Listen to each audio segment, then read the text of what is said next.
oficialmente, 3 milhões de brasileiros não têm um documento sequer.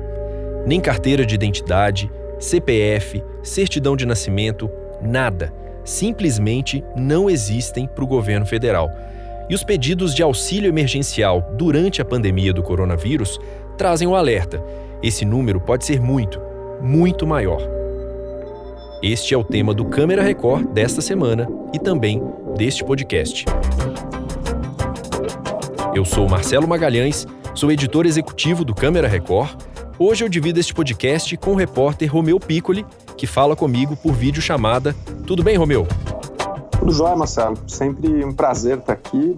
Temas importantes. Esse até me surpreendeu no decorrer da reportagem, porque são coisas que a gente não imagina que ainda existam no Brasil, né? Com certeza. E eu conto também com a participação à distância do repórter Herbert Moraes. Herbert, tudo bem por aí? Oi, Marcelo, tudo bem por aqui?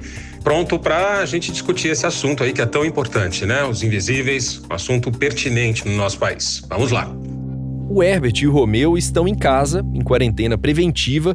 Os dois viajaram pelo país para mostrar a vida desses brasileiros invisíveis no Câmera Record desta semana.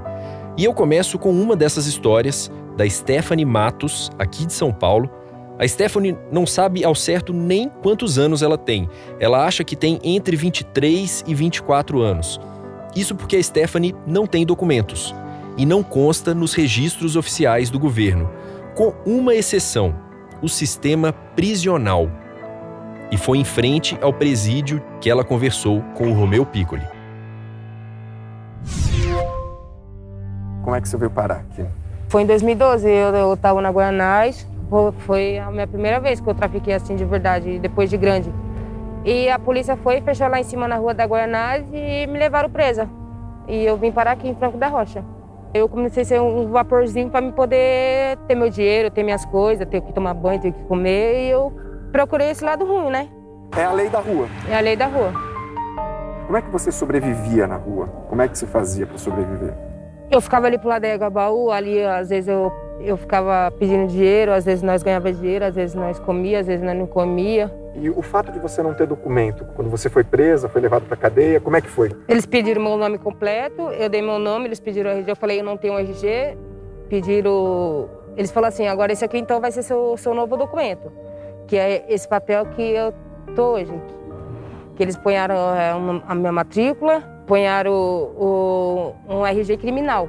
Eu só existo aqui, para eles. Para outro lugar eu não existo. A Stephanie é só uma das 613 mil pessoas em São Paulo que não tem documentos. E eu chamo para conversa o Romeu Piccoli, que conheceu a fundo a história dela. Romeu, eu não consigo nem imaginar a dificuldade que a Stephanie enfrenta sem ter um documento sequer. O que te chamou mais atenção nesse caso? Cara, a Stephanie é um exemplo clássico de uma pessoa invisível, não só para o poder público, mas para a sociedade também.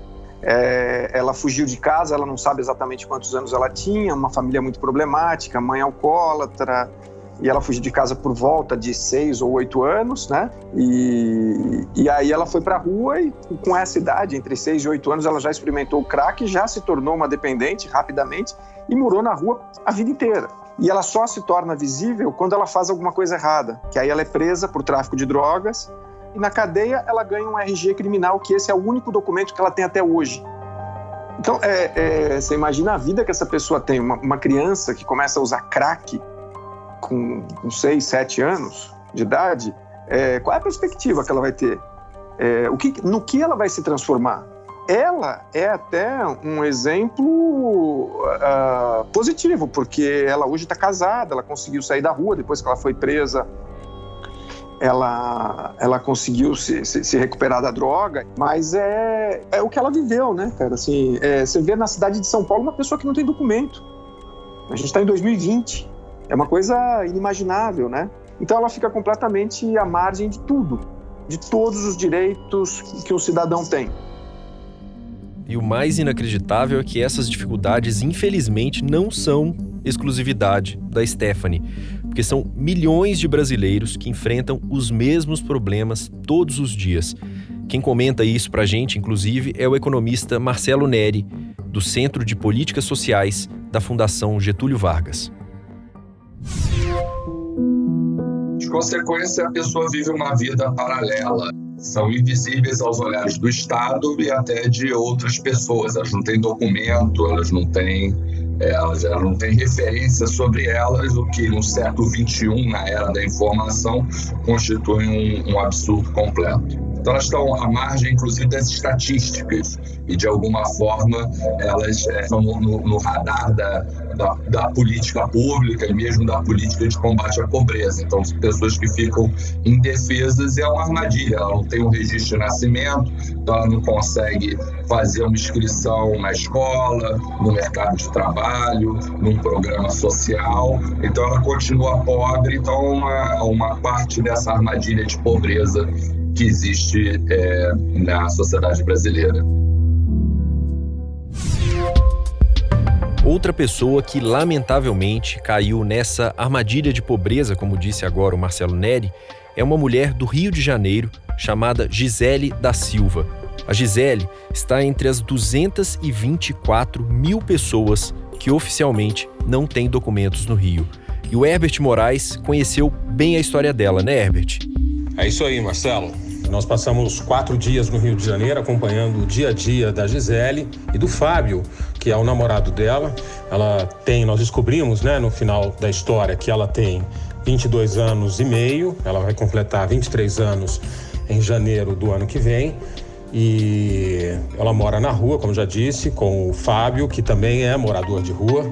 Ela vem de uma família muito complicada, socialmente falando. A mãe dela também já foi moradora de rua, o pai é morador de rua.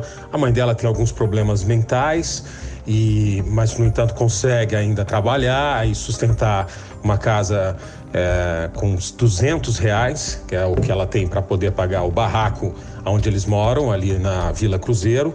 Ela, às vezes, vai na casa da mãe, para onde ela toma banho 2 vezes por semana, junto com o Fábio, e elas sobrevivem com muita dificuldade, tá? A Gisele precisa de comer aquela quentinha servida por assistentes sociais nas ruas 2 vezes por semana e vive como pedinte.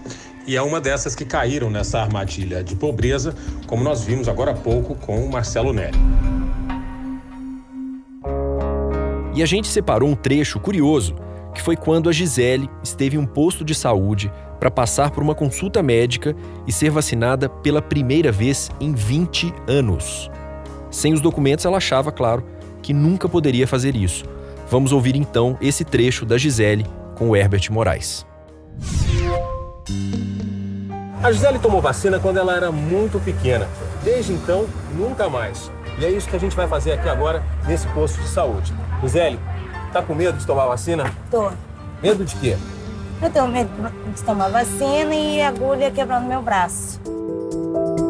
Você vai tomar a vacina da influenza, que a gente vai fazer. Você também vai tomar a antitetânica, tá? E a tríplice viral, que é o esquema do sarampo. Ai, tô com medo, mas isso... Nem vai doer. Confia em mim. Respira. Acabou. Ai. Importante pra você? É. É, por quê? Porque eu queria tomar vacina, mesmo que eu tenho medo, né? Mas mesmo assim eu vou ter que tomar, prevenir a doença. Doeu? Doeu. Doeu, é. E agora? Passou, né, a dor. Continuar tomando, né, vacina. Tomar até acabar com as doenças todas. Tadinha da Gisele. Bom, dá uma sensação de alívio pela consulta, pelas vacinas, mas misturado ao mesmo tempo com uma sensação de tristeza pela situação em si. né, Herbert?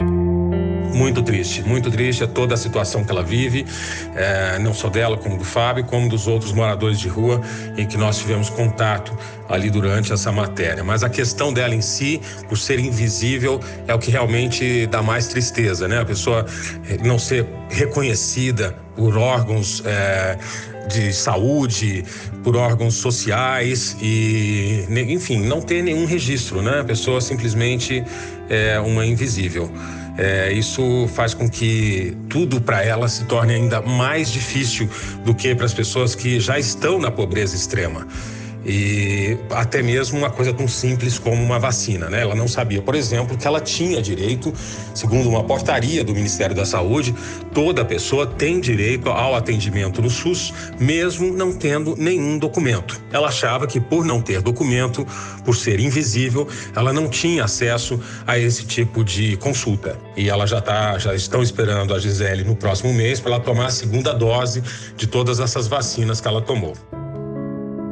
Bom, o Romeu Piccoli também viajou para a região da Serra do Inácio, que fica na divisa entre o Piauí e Pernambuco, bem no sertão nordestino, e foi naquela região que o Romeu conheceu uma mãe, a Genalda de Jesus, de 17 anos apenas. Ela tem 2 filhos pequenos e nenhum dos 3 tem um documento sequer. É uma situação duríssima, né, Romeu? Duríssima. A Genalda, além de ter os 2 filhos, ela está grávida de 7 meses. Mas lá um dos grandes problemas é a falta de água. Ninguém tem água encanada na Serra do Inácio. A Genalda, ela não tem nem cisterna na casa dela. Ela está grávida de 7 meses. Quando o marido arruma um trabalhinho, é ela que tem que buscar água.